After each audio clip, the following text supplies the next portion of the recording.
할렐루야, 한 주간 평안하셨죠? 연일 폭염도 있고요. 또 장맛비도 지속적으로 내리고 있습니다. 여러분들 건강들 잘 챙기시고 또 장마에 폭염에 피해 입지 않도록 주변들을 잘 챙겨보시면 좋겠습니다. 오늘은 사도행전 14장 19절에 28절의 말씀으로 하나님 나라와 환란이라는 제목으로 여러분과 은혜를 나누고자 합니다. 요즘 사람들 사이에 자주 들리는 말이 있습니다. 젊은 친구들은 데이브레이크라는 가수가 부른 꽃길만 걷게 해줄게 이런 거 들어보셨을 거예요. 이게 처음에는 그저 가볍고 유쾌한 유행어처럼 들리지만 우리가 가만히 이걸 들여다보면 이 말 속에는 오늘날 우리가 추구하는 그 삶의 방향과 또 신앙의 태도가 고스란히 드러나 있다고 생각이 됩니다. 우리는 본능적으로 고통을 피하고 싶어 한다라는 것이죠. 힘든 일은 마주하고 싶지 않고 신앙조차도 내 삶이 좀 더 편안하고 성공하고 평안해지기 위한 도구로 여겨질 때가 많다는 것입니다. 오늘날 교회는 은혜, 축복, 회복 이런 얘기를 자주 말하죠. 그러나 정작 십자가, 고난, 희생, 순종과 같은 단어들은 점점 설교에서 사라지고 있다라는 것입니다. 혹시 우리 마음속에는 그 위로받는 복음은 있지만 고난받는 복음은 지워져 버린 것은 아닌지 되돌아보게 되는 것입니다. 이런 우리에게 사도행전 14장은 매우 분명하고도 강력한 도전을 우리에게 던집니다. 바울과 바나바가 복음을 전할 때 환호보다 먼저 찾아온 것은 돌팔매였고 기적 뒤에 따라온 것은 감사가 아니라 오해와 배척이었다는 것입니다. 그런데 놀랍게도 성경은 그 길을 두고 하나님 나라로 가는 길이라고 말씀하고 있어요. 우리가 하나님 나라에 들어가면 많은 환난을 겪어야 할 것입니다 라는 거죠. 이 말씀은 과거의 사도들의 특별한 경험담이 아니라 오늘 예수님을 따르는 우리 모두에게 주어지는 현재형의 복음의 명령이다라는 것이죠. 지금 우리가 걷고 있는 길은 과연 하나님 나라를 향하고 있습니까? 혹시 하나님을 내 삶의 꽃길 디자인으로 착각한 채 겉은 신앙으로 포장했지만 속은 자기 확신으로 가득 찬 길을 걷고 있지는 않습니까? 오늘 우리는 그리스도를 따르는 그 복음의 길을 다시 정면으로 마주보아야 하겠습니다. 자, 먼저 복음은 인내 가운데 열매를 맺는다는 것입니다. 오늘 성경은 말하고 있습니다. 이에 이고니온에서 두 사도가 함께 유대인의 회당에 들어가 말하니 유다와 헬라와 허다한 무리가 믿더라. 그러나 순종하지 아니하는 유대인들이 이방인들의 마음을 선동하여 형제들에게 악감을 품게 하거늘 이라고 했습니다. 우리가 오늘 본문을 읽지는 않았습니다만 여러분 14장 1절에서 18절까지는 여러분들께서 한번 읽어보시기 바랍니다. 자, 사도 바울과 바나바가 이고니온에 도착했을 때 그들은 변함없이 유대인의 회당으로 이제 발걸음을 옮깁니다. 그리고 언제나 그랬듯이 하나님의 말씀을 담대히 전했습니다. 그 결과는 매우 놀라웠지요. 유대인과 헬라인을 막론하고 수많은 사람들이 복음을 듣고 예수 그리스도를 믿게 되었습니다. 복음은 맺은 기쁨의 열매. 그러나 그곳에는 또 다른 반응이 있었어요. 어떤 유대인들은 복음을 받아들이지 않았습니다. 그들 역시 그 말씀이 진리라는 것을 알고는 있지만 기꺼이 받아들이기를 거부했어요. 이유는 단순합니다. 복음이 그들의 죄를 정면으로 드러내고 있기 때문이죠. 숨기고 싶었던 탐욕, 거짓 이런 것들이 복음 앞에서 고스란히 드러났기 때문인 것입니다. 그래서 그들은 복음만 거부한 것이 아니고 복음을 전하는 이들을 적극적으로 공격하기 시작합니다. 사람들의 마음을 선동하고요. 바울과 바나바에 대해서 악한 감정을 품게 만들었어요. 복음은 어떤 이에게는 생명의 향기지만 어떤 이에게는 불편한 진실로 다가가는 것이죠. 오늘날도 마찬가지입니다. 복음은 여전히 진리예요.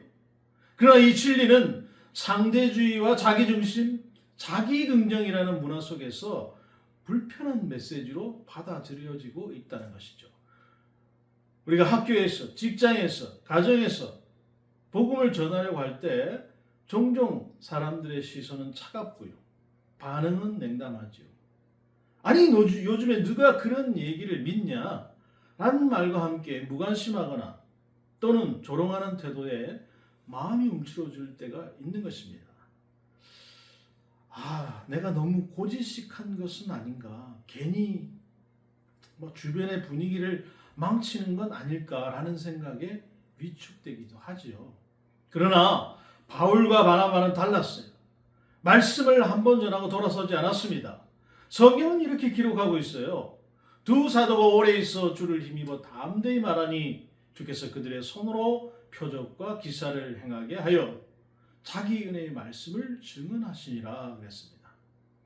그들은 그 자리에서 오래 머물렀어요. 그것은 단순한 체류가 아니고 복음을 향한 인내의 머금이었다라는 것이죠. 그들이 담대했던 것은 그들 안에 어떤 비범한 용기가 있었기 때문이 아닙니다. 주님께서 그들에게 힘을 주셨기 때문에 가능한 일이죠. 사실 저도 목회자로서 고민을 많이 합니다. 지금 전하는 이 말씀이 과연 열매를 맺을 수 있는 말씀인가? 수년간 말씀을 전했는데도 눈에 보이지 않는 그 보이는 변화가 없을 때 저도 사람인지라 마음이 흔들릴 때가 많습니다. 그럴 때 주님께서는 제게 들려주시는 음성이 분명해요. 임 목사야, 그건 네 일이 아니야. 결과는 나의 몫이다. 너는 그 자리에 그냥 있어라. 주님은 제게 버티라고 하시는 거예요. 반응이 없어도, 얼굴이 굳어 있어도, 누군가 돌아서 버려도 그 자리를 떠나지 말라, 이렇게 말씀하시는 것입니다. 그리고 정말 어느 날 주님의 역사를 보게 되는 것이죠. 죽은 줄만 알았던 영혼이 되살아나고요. 무표정하던 눈빛이 다시 살아나고요. 삶의 방향이 바뀌는 모습을 보게 되는 것입니다. 그 모든 변화는 제가 만드는 것이 아니라 바로 주님의 손길이었다라는 것입니다. 사랑하는 여러분, 혹시 여러분들 지금 복음을 전하다가 지치신 분이 계십니까? 열매가 보이지 않아서 낙심하신 분은 없으십니까? 아니면 지금은 자신조차 복음의 능력을 믿기 어려운 시간을 지나가고 계신 분은 안 계십니까? 그렇다면 이 말씀을 붙드십시오. 두 사도가 오래 있어 주를 힘입어 담대히 말하니. 여러분, 버티는 자리, 그 인내 자리에 주님의 은혜가 있습니다. 조롱 속에서도 거절 속에서도 주님은 항상 함께 하십니다. 그분은 여전히 말씀을 증언하고 계세요. 그러니 여러분, 포기하지 마십시오. 오늘 우리가 심는 복음의 씨앗은 반드시 주님의 때에 열매를 맺게 될 것입니다. 그 믿음으로 오늘도 우리가 한자리에서 오래 머무는 자가 되기를 주님의 이름으로 축복합니다. 두 번째로, 복음은 모든 영광을 오직 하나님께 돌린다는 것입니다. 자, 이번에는 소아시아 내륙 지역에 위치한 루스드라로 가보겠습니다. 바울과 바나바가 이곳에서 복음을 전하던 중 바울의 눈에 한 사람이 들어옵니다. 그는 태어날 때부터 한 번도 걸어본 적이 없는 사람이에요. 그런데 바울은 그에게 믿음을 보았다고 말하면서 당신의 두 발로 일어나십시오! 라고 외쳐요. 그래서 믿을 수 없는 일이 일어나죠. 그 사람이 벌떡 일어나 걷기 시작한 것입니다. 누가 봐도 명백한 기적이죠. 하지만 그 다음 장면은 매우 충격적이에요. 루스드라 사람들은 이 기적을 하나님의 능력으로 보지 않았어요. 오히려 바울과 바나바를 신으로 착각합니다. 바울은 말은 잘하니까 헤르메스, 바나바는 연륜이 있어 보이니까 제우스라고 부르면서 황소와 하간을 끌고 와서는 제사를 지내려고 해요. 이는 단순히 오해가 아닙니다. 하나님께 돌려야 할 영광이 사람에게 돌아가는 매우 위험한 방향 전환인 거예요. 여러분, 이 장면은 오늘날 많은 교회가 겪고 있는 현실을 떠올리게 합니다. 복음의 능력이 나타날 때 사람들은 종종 그 복음을 전한 사람에게 시선을 집중해요. 아, 그 목사님 정말 대단하신 분이지. 저 간증자는 특별한 사람이지. 라고 하면서 그 사람의 말이면 무조건 따르고 그 사람의 권위에는 이의를 제기하지 않습니다. 여러분들 많이 보셨을 거예요. 올해 우리가 얼마나 많이 봤습니까? 그런 장면들을. 그러나 여러분, 이것이 바로 위험의 시작입니다. 하나님보다 사람이 커 보이기 시작하면 복음의 본질은 흐려지게 되어 있는 거예요. 그리고 그 다음 단계는 사람을 신격화하는 것입니다. 결국 이단이 출현하는 자리도 여기서부터 시작이 되는 거예요. 바울과 바나바는 이 상황의 심각성을 즉시 알아차려요. 그리고는 그들은 옷을 찢고 사람들 가운데로 달려나갑니다. 그리고는 이렇게 외칩니다. 여러분이여 어찌하여 이런 일을 하십니까? 우리도 여러분과 같은 성령을 가진 사람입니다. 우리가 여러분에게 복음을 전하는 것은 이런 헛된 일을 버리고 천지와 바다 가운데 있는 모든 만물을 지으신 살아계신 하나님께로 돌아오게 하려는 것입니다. 그들이 옷을 찢었다는 것은 단순한 거절이 아니고 거룩한 분노를 표현한 방식이에요. 보통 사람들은 무시당할 때 분노하지만 사도들은 과분한 영광을 받을 때 분노하는 거예요. 자신이 높아지고 사람들이 자신을 신처럼 여기자 그들은 분노했습니다. 이것은 단순한 겸손이 아니라 복음을 위하여 반드시 지켜야 할 영적 원칙인 것입니다.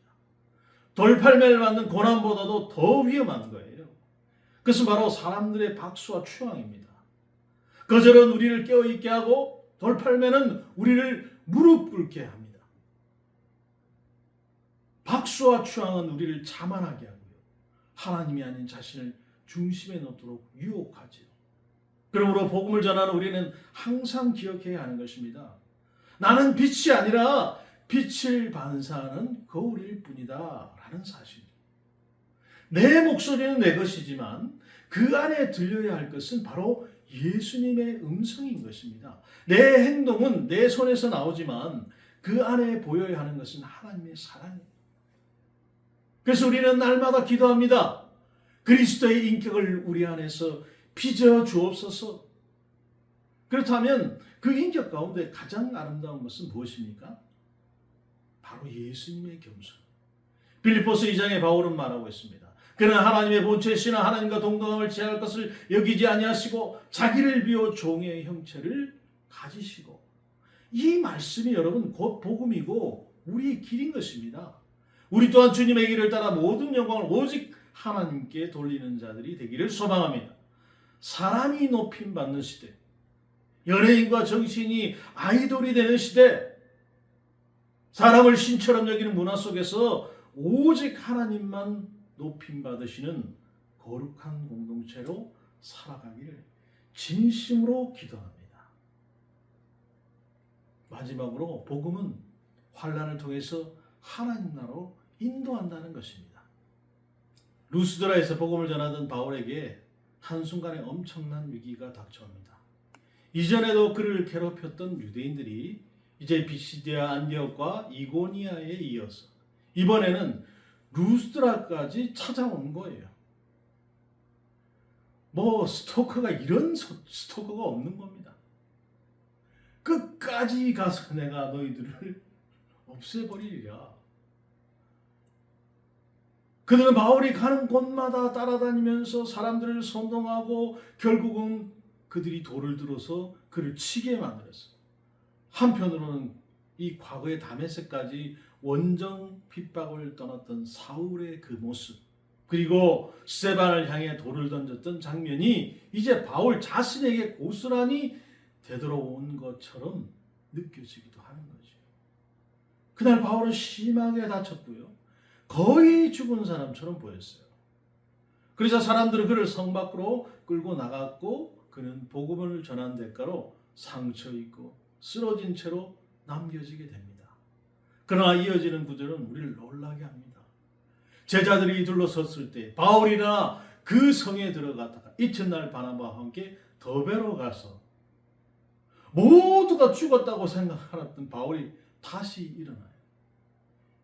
기절한 상태에서 깨어난 것일 수도 있고 실제로 죽음에 가까운 상태였을 수도 있겠지만 중요한 것은 그가 다시 일어섰다는 사실이에요. 예수님의 십자가의 부활을 그는 자기 몸으로 살아낸 셈인 것입니다. 그리고 바울이 그 다음에 한 일이 무엇입니까? 쉬거나 물러선 게 아니에요. 그는 곧장 더베로 향해 복음을 전하고 그곳에서 제자들을 세웠어요. 더 놀라운 것은 자신들을 돌로 친 루스드라로 다시 돌아갔다는 사실이에요. 그리고 이어서 이고니온 안디옥까지 복음을 전하러 다시 발걸음을 옮겼다는 것입니다. 여러분이라면 어떻겠습니까? 저 같아도 나에게 돌 던지고 욕하고 침뱉고 날 죽이려고 했던 그런 도시는 다시 찾지 않고 싶을 거예요. 마음 같아서는 그쪽을 향해서 얼굴도 돌리기 싫을 겁니다. 그러나 바울은 돌아갑니다. 이유는 단 하나예요. 그곳에 양들이 있기 때문에 자신이 전한 복음을 듣고 거듭난 영혼들이 걱정되고요. 그들을 도와주고 싶었기 때문에 그가 기꺼이 다시 길을 걸었던 거예요. 그것은 죽음의 문턱까지 갔다가 살아난 자의 결단이에요. 히브리서는 이러한 이들을 가리켜서 세상이 감당하지 못하는 자들이라고 표현합니다.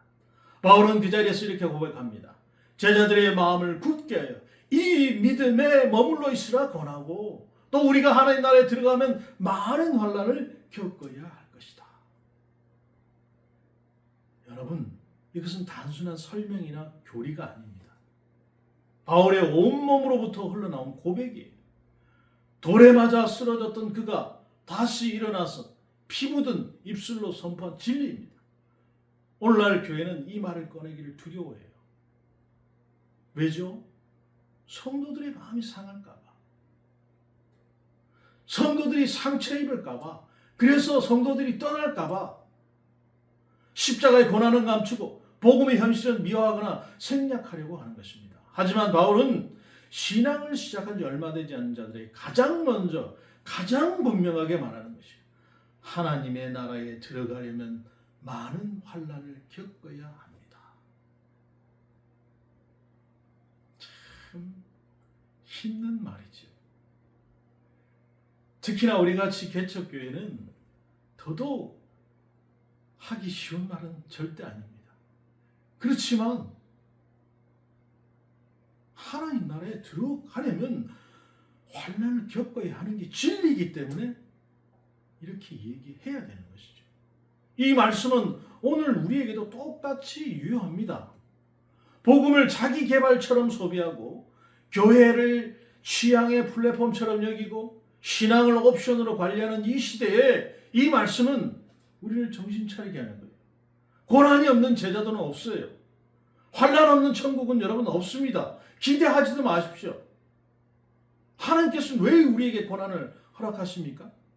그것은 우리가 아직도 너무나 거칠기 때문에 너무 자기중심적이고 안락함에 중독되어 있기 때문이죠. 사랑하는 여러분, 환난은 형벌이 아니라 하나님의 거룩한 손길입니다. 우리를 정결케 하시고 그리스도의 형상을 빚어내는 도구예요. 하나님께서는 고난을 통해서 우리의 교만과 욕망을 벗기시고 우리 안에 예수님의 인격을 새기시는 것입니다.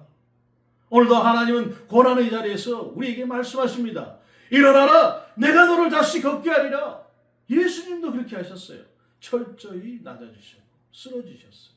그러나 그 쓰러짐은 실패가 아니라 부활로 이어지는 하나님의 시작이었습니다. 우리는 박수를 원하고 편안함에 익숙해져 있지만 하나님께서는 고난 속에 당신의 나라를 심으시는 거예요. 복음은 결코 쓰러지지 않는 사람을 찾지 않습니다. 오히려 쓰러져도 다시 일어나는 자를 부르시는 거예요. 그리고 더 나아가서 다른 일을 다시 일으켜 세우는 자를 통해 일하시는 것입니다. 그저 말의 설득이 아니라 쓰러짐과 다시 일어섬의 신앙의 결로 증언된 복음, 오해를 받고 넘어지고 홀로 눈물 흘리는 길 위에서 복음을 붙들고 그 걸음 위에 하나님 나라가 임한다는 사실입니다. 오늘 우리도 그 길 위에 다시 서야겠습니다. 다시 일어서는 믿음, 포기하지 않는 순종, 그리고 누군가에 다가가 당신도 다시 일어설 수 있습니다 라고 말해주는 복음의 손길로 살아가야 하겠습니다. 오늘 우리에게 주어진 부르심은 이것입니다. 환난을 통과하여 하나님 나라로 나가는 길 위에 서는 것, 그리고 그 길 위에서 누군가의 다시 일어섬이 되는 증거가 되는 것입니다. 사랑하는 여러분, 제가 이 말씀을 보면서 사실 저도 많이 흔들렸습니다. 어떤 것인가? 나는 정말 복음을 제대로 전하고 있는가? 아니, 그 전에 나는 정말 그 복음대로 살고 있는가? 라고 하는 질문이 제 안에서 끊임없이 맴도는 겁니다. 말씀을 전하는 자리에서 저는 종종 사람들의 반응을 의식합니다. 그리고는 듣게 되죠. 그리고는 기대하게 됩니다. 목사님 은혜 받았습니다 라는 한마디 위로받고요. 고개를 끄덕이는 성도들의 반응을 보면서 오늘은 설교가 괜찮았나 안도하기도 하죠. 그러나 여러분, 말씀이 끝난 뒤에 정작 그 말씀을 삶으로 살아내려는 제 모습이 부족하다는 걸 깨닫게 되는 거죠. 때로는 듣기 좋은 말로 적당한 위로를 전하고 적당한 도전을 얹고 마지막에는 감동 한 스푼을 더하는 괜찮은 메시지를 만들면 그걸로 충분하다고 생각한 적도 있습니다. 그런 저에게 주님께서 물으시는 거예요. 너는 복음으로 죽을 각오가 되어 있느냐? 돌을 맞고도 다시 일어설 수 있겠느냐? 박수를 바라고 있던 너 정말 나를 따르고 있는 것이냐? 그 물음 앞에 저는 두렵고 숨고 싶은 마음. 그러나 바로 그 자리가 하나님 나라의 시작점임을 깨닫게 되는 것입니다. 주님은 오늘도 말씀을 전하는 저부터 그 자리로 부르시는 거예요. 돌에 맞고 쓰러져야만 들어갈 수 있는 그 나라, 환난을 지나야만 열리는 그 영광의 문 앞에서 저도 오늘 다시 무릎을 꿇습니다. 사도행전 14장은 우리 모두를 낯선 길 위에 세워요. 그 길은 박수보다 침묵이 많고요. 여기 피어있는 이 꽃들처럼 꽃길이 쫙 나있는 그런 길이 아니라 아무것도 없는 자갈길, 때로는 돌에 맞아 쓰러지는 그런 길입니다. 그러나 하나님은 그 자리를 외면하지 않았어요. 오히려 그 자리에 하나님 나라의 씨앗을 심으시는 거예요. 우리가 상처 입고 쓰러진 그 자리에서 부활이 시작되는 것입니다. 이제 우리는 다시 물어야 합니다. 나는 복음을 따르고 있는가? 아니면 복음을 활용하고 있는가? 나는 하나님 나라를 향해 걷고 있는가? 아니면 신앙이라고 하는 이름의 안락한 방 안에 머물러 있는가? 사랑하는 여러분, 주님은 오늘도 쓰러진 자를 향해 말씀하십니다. 일어나라! 다시 걸어라! 그 길 끝에 내 나라가 있다! 그러므로 이제 우리 모두 결단해야 할 때인 것입니다. 박수가 아니라 돌이 날아와도, 이해가 아니라 오해가 먼저 와도 주님의 십자가의 길을 따르겠노라 고백해야 하는 것입니다. 하나님을 향한 부르심 앞에서 우리 모두가 다시 일어설 수 있기를, 환난을 통과해서 십자가와 부활의 복음을 삶으로 살아낼 수 있는 우리 모든 성도들, 우리 예수님의 교회가 되기를 주님의 이름으로 축복합니다.